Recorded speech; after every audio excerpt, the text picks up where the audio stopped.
Mayor और deputy mayor दोनों पद में महिलाओं को ही आप लोगों ने समर्थन दिया, क्या कारण है? वैसे अच्छी बात है, होनी चाहिए, भागीदारी होनी चाहिए। मातृशक्ति को बढ़ाना, नारी सशक्तिकरण की बात। नमस्कार, मैं जीशान अख्तर और आप देख रहे हैं सुदामा न्यूज़। आपको पता होगा कि नगर निकाय चुनाव का दूसरा चरण का जो चुनाव है, मुजफ्फरपुर नगर निगम का चुनाव भी उसमें होना है, जो कि कल होने वाला है, जिसको लेकर जो सरगर्मी है काफ़ी तेज़ है। ऐसे में नगर निगम चुनाव को लेकर हमारे साथ बात करने के लिए हमारे गेस्ट हैं अमर बाबू, जिनसे हम बात करेंगे और चुनाव के बारे में जानेंगे और जो उम्मीदवार हैं मेयर पद के उन लोगों के बारे में जानेंगे कि इनकी क्या राय है और किस तरीके से ये उम्मीदवारों को देखते हैं। और इनका परिचय एक समाज सेवी भी है और भूमियारों के नेता भी है, तो इनके नज़रिए से इस बार उम्मीदवार कैसा होगा और क्या खास होगा जानेंगे। सबसे पहले तो आपको बहुत बहुत स्वागत है हमारे में। धन्यवाद। हम आपको आपके माध्यम से सुदामा न्यूज़ को धन्यवाद करते हैं। इस चुनाव को किस तरीके से देखते हैं? मेयर पद की उम्मीदवार काफ़ी है, 15 लोग हैं। पहली बार ऐसा हुआ है कि बिहार में मेयर का चुनाव आम मतदाता करेंगे। ये पहले जो चुनाव हुआ करता था वो वार्ड के जो सदस्य होते थे वो चुनाव करते थे, यानी चुनाव की पद्धति में परिवर्तन हुआ है। और वो जो चुनाव हुआ करता था उस पद्धति में भ्रष्टाचार अपने चरम सीमा पर थी। हम धन्यवाद देते हैं माननीय हमारे शहर के मंत्री श्री सुरेश शर्मा जी को, जो नगर विकास मंत्री रहते हुए इस चीज़ को लागू करवाने में सफलता पाए। पहला धन्यवाद के तो पात्र वो हैं जो मतदाताओं को मतदान का अधिकार इस मेयर चुनाव में आज जो मिला है, इसके लिए धन्यवाद के पात्र हैं। दूसरी बात मैं आपसे, आपने जो पूछा इस चुनाव को कैसे देखते हैं, यहाँ के मतदाताओं के लिए ये चुनाव नया है और हम तो इस नज़रिए से देखते हैं कि इस शहर की जो दशा और दुर्दशा है वह किसी से, आम लोगों से छिपी हुई नहीं। आम लोग तो त्रस्त है। पिछले कुछ दिनों से जो वार्ड के मेंबर के द्वारा और मुजफ्फरपुर में जो स्थिति थी, सिंडिकेट बन गया था और नगर निगम को, जो नगर निगम स्मार्ट शहर बनाने जा रहा था, उस नगर निगम को लूट का अड्डा बना दिया था। ऐसे समय में मतदाताओं का चुनाव बड़ा अहम है और मेयर और उप मेयर का जो ये चुनाव होगा ये बड़ा अहम चुनाव है। इसलिए हम आपसे यह कहना चाहते हैं, मतदाता ध्यानपूर्वक सोच विचार कर इसमें मतदान करेंगे। क्या देखें उम्मीदवार में मतदाता, क्या देखें? नेताओं का तो काम होता है कि चुनाव के वक्त आते हैं, काफ़ी सारे वादे करते हैं, मगर उम्मीद पे खड़ा नहीं हो पाता, लोग को कहीं ना कहीं धोखा मिलता है। ये समस्या है मतदाताओं के सामने, ये समस्या है कि उम्मीदवार का चुनाव। अब आप उम्मीदवार को अगर गौर से देखें तो इसमें दो उम्मीदवार ऐसे हैं जो पहले भी मेयर रह चुके हैं इस शहर के, और उन्होंने क्या किया यह किसी आम लोग से छुपा हुआ नहीं है। उसकी मैं विवेचना नहीं करना चाहता हूँ, किसी व्यक्ति विशेष के बारे में कुछ नहीं कहना चाहता। बचे हुए जो उम्मीदवार हैं उन उम्मीदवारों में लोगों को चयन करना था, ये बड़ा ही दुरूह कार्य था। पता नहीं चल रहा था, चूँकि यह पहला चुनाव है इसलिए यह दिक्कत का काम तो था। और इस दिक्कत की परिस्थिति में एक सामाजिक समरसता को ध्यान में रखते हुए जो सभी समाज का प्रतिनिधित्व हो, आपने मेरा परिचय एक भूमिहार नेता के रूप में कराया है। निश्चित तौर पर मैं इस समाज की सेवा करता हूँ, लेकिन यहाँ इस शहर में और भी समाज के लोग हैं। काफ़ी चिंतन मंथन और सभी लोगों से परामर्श के बाद, विलंब से ही सही, लेकिन सही उम्मीदवार का चयन हुआ है। और ये आपको पता ही है कि हम लोगों ने श्रीमती निर्मला साहू जी को मेयर पद के लिए और डॉक्टर मोनालिसा को उप मेयर पद के लिए समाज की राय से, किसी ठेकेदार या किसी सिंडिकेट के राय से नहीं, समाज के सभी लोग वर्गों से मीटिंग करके, आपसी बातचीत करके, बड़ी बड़ी कई एक मीटिंग से हर वर्ग के लोगों को, हर समाज के लोगों के द्वारा हुआ है। और तब यह निर्णय हुआ कि इन दोनों उम्मीदवारों को समाज का वर्ग, हर वर्ग साथ दे और सिंडिकेट से मुक्ति पिला। किस आधार पे निर्मला साहू का आपने मेयर पद में बताया, किस आधार पे उनको लोग दें? काफ़ी सारे नए लोग भी हैं।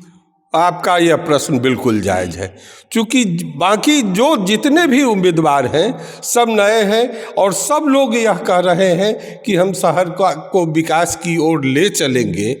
लेकिन हम तो यह मानते हैं, हमने बड़ा सर्वे किया है और सभी जाति और मैंने आपसे बताया कि सभी जाति और सभी समुदाय के लोगों की बैठक हमने बुलाई और उस बैठक में सभी लोगों को एक तरफा निर्णय ये हुआ, क्योंकि किसी जाति विशेष का, एक विशेष का निर्णय नहीं है, सामूहिक निर्णय लिया गया कि उस सिंडिकेट के खिलाफ, जो सिंडिकेट शहर को पिछले काफ़ी दिनों से नगर निगम को नचा रहा था, उस सिंडिकेट के खिलाफ एक जनादेश आम जनता से लिया जाए और वो निर्णय इसी दोनों उम्मीदवार के। सिंडिकेट की बात कर रहे हैं आप, वो कह रहे हैं कि ये भी तो एक नया सिंडिकेट बना लिया गया है, इनको हायर किया गया, इनको रिमोट कंट्रोल किन्हीं और के पास होगा। अगर आप इसको सिंडिकेट कहते हैं तो मेरा तो ऐसा मानना नहीं, क्योंकि अगर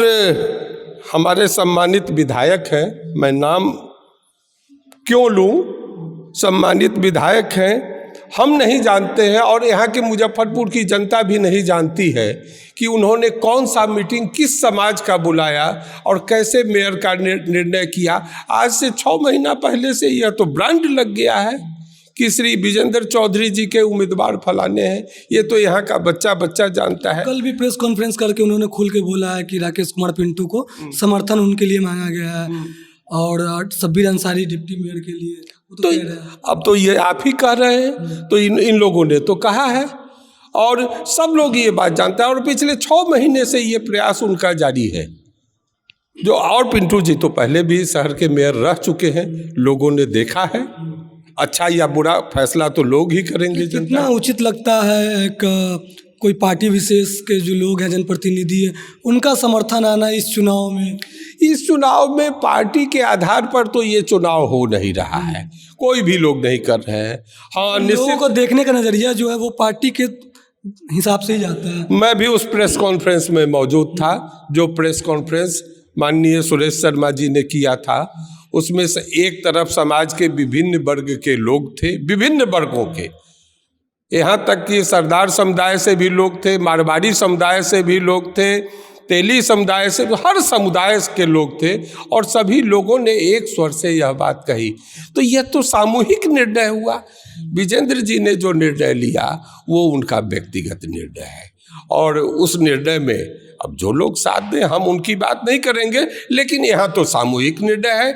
यहाँ भाजपा का यह उम्मीदवार नहीं है या एनडीए का ये उम्मीदवार नहीं है, ये जनता का उम्मीदवार, आम लोगों का उम्मीदवार है, ऐसा हमको लगता है। तो आम लोगों पर ही छोड़ देना चाहिए था, इसमें दल विशेष को इतनी दिलचस्पी नहीं दिखानी चाहिए थी, चाहे विजेंद्र चौधरी हो, चाहे पूर्व मंत्री सुरेश शर्मा हो। नहीं, सुरेश शर्मा कहाँ अभिरुचि, कहाँ किसी प्लेटफॉर्म पर जाकर के। भगवान लाल महतो भी बीजेपी से जुड़े हुए हैं, तो वो काफ़ी नाराज़ हो गए कि एक ही पार्टी से दोनों थे। निर्मला साहू को समर्थन दिया गया, भगवान लाल महतो को नहीं। उनका कहना है कि कहीं ना कहीं निर्मला साहू काफ़ी अमीर हैं, पैसे वाली हैं और हम गरीब हैं, इसलिए हमको छांट दिया गया। अब ये भाजपा का मामला है, लेकिन तो इसमें भाजपा दिलचस्पी दिखाया तभी तो ये मामला आया कि दोनों एक ही पार्टी के हैं, दोनों एक ही पार्टी के उम्मीदवार हैं, लेकिन ये पार्टी के सिंबल पर तो चुनाव नहीं हो रहा है, इसलिए पार्टी की बात इसमें नहीं है। हाँ, आप धनबल की जहाँ तक बात कहते हैं, ये सहनी भगवान लाल जी अगर कह रहे हैं तो भगवान लाल जी क्या कह रहे हैं हमको पता नहीं, लेकिन चुनाव में तो धनबल का प्रयोग होता है, यह सच्चाई है। इस सच्चाई से हमारे जैसा सामाजिक कार्यकर्ता इनकार नहीं कर सकता है। तो क्या लगता है निर्मला साहू वाकई में धनबल का इस्तेमाल कर रही है? धनबल का चुनाव में इस्तेमाल बिना किए हुए चुनाव जीतने की दूर दूर तक कहीं कोई संभव, आज की परिस्थिति ही वही है। अब हम इसको आपके माइक के सामने नकार दें तो सच्चाई को कैसे नकारा जा सकता है? हम इस बात को नकार नहीं सकते। किस तरीके से इस्तेमाल होता है धनबल का, कहाँ कहाँ होता है? अब 311 बूथ है, 311 बूथ पर कार्यकर्ता होता है, कार्यकर्ताओं को खर्च करना पड़ता है, वोटर जुटाना पड़ता है। लोगों तो एक लिमिटेड होता है ना, जिला प्रशासन के द्वारा एक मतलब तय कर दिया जाता है पैसा कि इतना पैसा खर्च करना है चुनाव में, इसके बावजूद कर रहे हैं तो वो अवैध तरीके से कर रहे हैं। हमारा पक्ष जो है चुनाव में सामाजिक पक्ष है और हम सामाजिक पक्ष का प्रतिनिधित्व करते हैं।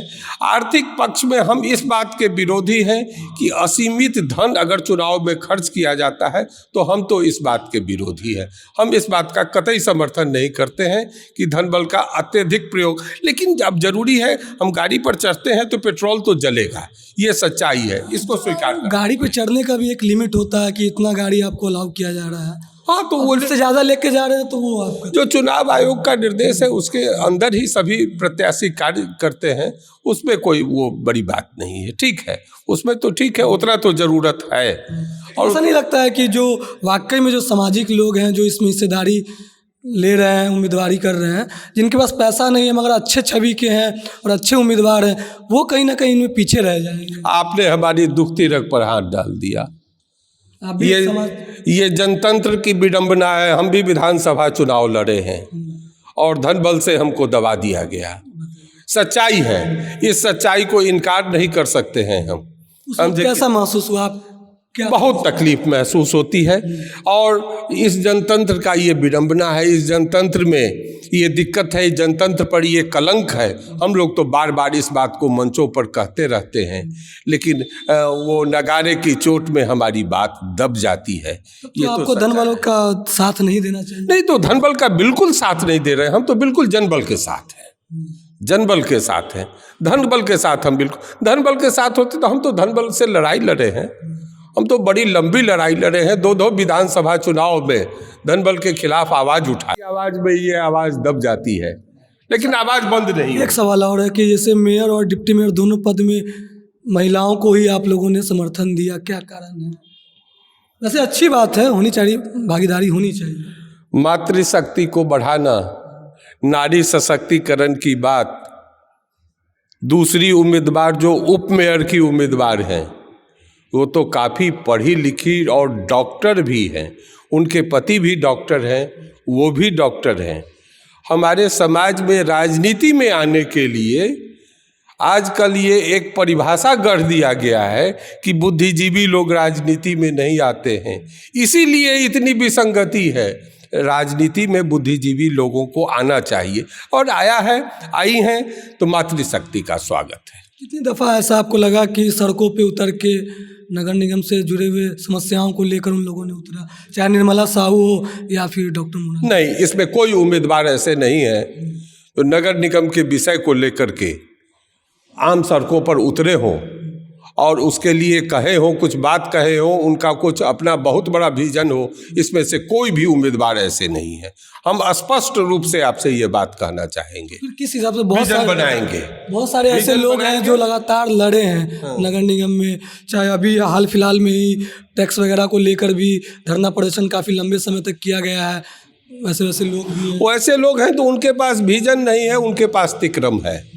हाँ, वो जानते हैं कि कैसे नगर निगम में तिक्रम करके कैसे भ्रष्टाचार किया जाता है, इस बात का कि उनको अच्छे से जानकारी है। कैसे किया जाता है ये जानकारी उनको है। विस्तृत रूप से हम नहीं कहना चाहेंगे, किसी व्यक्ति पर आक्षेप नहीं करना चाहेंगे, लेकिन उन लोगों को ये जानकारी है और ये लोग नए फ्रेश हैं और हम उम्मीद करते हैं कि ईमानदारी 26,000 करोड़ रुपया जो हम लोग सुन रहे हैं, अखबारों में पढ़ रहे हैं, इस स्मार्ट सिटी के लिए आया और स्मार्ट सिटी की दशा आपसे छुपी हुई नहीं है। आप देख रहे हैं मुजफ्फरपुर में न चलने का होश है, न ट्रैफिक का कोई बात है, न नाले की कोई बात है, न सड़क की कोई बात है, न सड़क के गुणवत्ता की कोई बात है। यहाँ तक कि कूड़ा उठाना भी नगर निगम का जो है ये प्रॉपर ढंग से नहीं हो पाता है। इसमें भी एक आखिरी सवाल करेंगे कि जिन लोगों को आपने समर्थन दिया है, क्या वाकई में वो उम्मीद पे खड़े हों? यदि नहीं होते हैं तो क्या कि आप समर्थन दे रहे हैं और लोगों से भी अपील कर रहे हैं। अब तो ये जनतंत्र है, 5 साल के लिए ये चुनाव होगा। 5 साल तक हम अपेक्षा कर सकते हैं और हमने जो मदद किया है, उम्मीद लगाया है, ईश्वर करे इस उम्मीद पर हम खड़े उतरे और इससे ज़्यादा तो हम कुछ नहीं कह सकते हैं। अब इससे ज़्यादा पता भी नहीं लगाया जा सकता है किसी नए व्यक्तित्व को। हाँ, जहाँ तक चरित्र की बात है, जहाँ तक व्यक्ति की बात है, डिप्टी मेयर और मेयर दोनों ही अच्छे व्यक्ति हैं और इसकी ये बात हम नहीं, पूरा समाज कह रहा है, हमें तो बिल्कुल। तो हमारे साथ अमर बाबू थे जो कि भूमियारों के नेता हैं और इन्होंने अपना राय रखा नगर निगम चुनाव को लेकर और मेयर और डिप्टी मेयर पद के उम्मीदवार का जो नाम है उन्होंने लिया और उनके व्यक्तित्व को भी बताया। तो अब देखना काफ़ी दिलचस्प होगा कि इस बार नगर निगम चुनाव में मेयर और डिप्टी मेयर कौन होते हैं, वो तो पब्लिक के और जनता के हाथ में है।